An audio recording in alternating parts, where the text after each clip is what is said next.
नमस्कार, स्वागत है आप सभी का हमारे चैनल दिव्या एस्ट्रो में। आज मैं आपको हल षष्ठी की व्रत कथा सुनाऊंगी। हल षष्ठी जिसे हल छठ या ललई छठ भी कहते हैं और यह पर्व भगवान श्री कृष्ण के जो बड़े भ्राता है बलराम जी, उनके जन्मोत्सव के रूप में मनाया जाता है। बलराम जी का मुख्य शस्त्र हल और मूसल है। इसी कारण बलराम जी को हलधर भी कहा जाता है और उन्हीं के नाम से इस पर्व का नाम भी हल षष्ठी या हल छठ पड़ा। इस दिन हल की पूजा का विशेष महत्व है।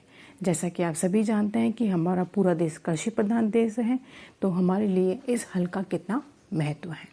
तो अब आइए हम सुनते हैं हल षष्ठी अर्थात हल छठ की व्रत कथा। पुराने समय में एक ग्वालिन थी, वो गर्भवती थी।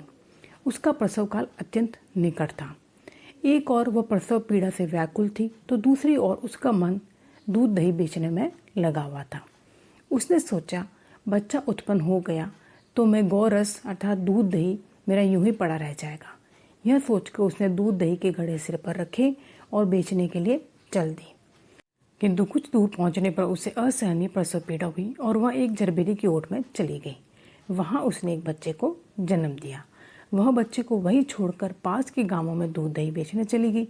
संयोग से उस दिन हल षष्ठी थी। गाय भैंस के मिश्रण दूध को केवल भैंस का दूध बताकर वह सीधे गांव वालों में बेच दिया। उधर जिस जरबेरी के नीचे उसने बच्चे को छोड़ा था, उसके समीप ही खेत में किसान हल जोत रहा था। अचानक उसके बैल भड़क उठे और हल का फल शरीर में घुसने से बालक मर गया। कुछ देर बाद ग्वालिन दूध बेचकर वहां पहुंची। बच्चे की ऐसी दशा देखकर उसे समझते देर नहीं लगी कि यह सब उसके पाप की ही सजा है।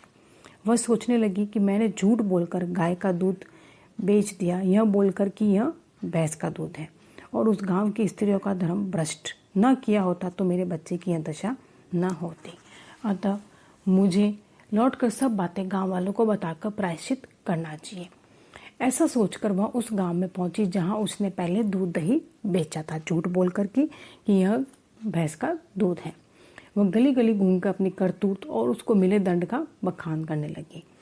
तब स्त्रियों ने सब धर्म और उस पर रहम खाकर क्षमा कर दिया और उसे आशीर्वाद दिया।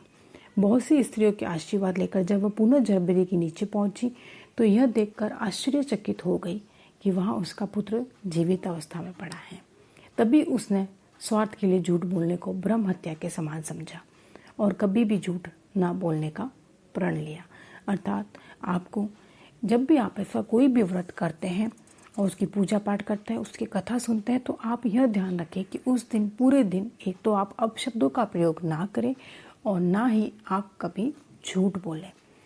तो यदि आपको मेरी यह कथा पसंद आई हो तो प्लीज़ इसे लाइक ज़रूर करें। साथ ही साथ यदि आप मेरे चैनल पर पहली बार आए हैं तो मेरे चैनल को सब्सक्राइब करना ना भूलें और बेल आइकन को भी प्रेस कर दें ताकि आपको मेरे वीडियो के नोटिफिकेशन टाइम टू टाइम मिलते रहें। धन्यवाद।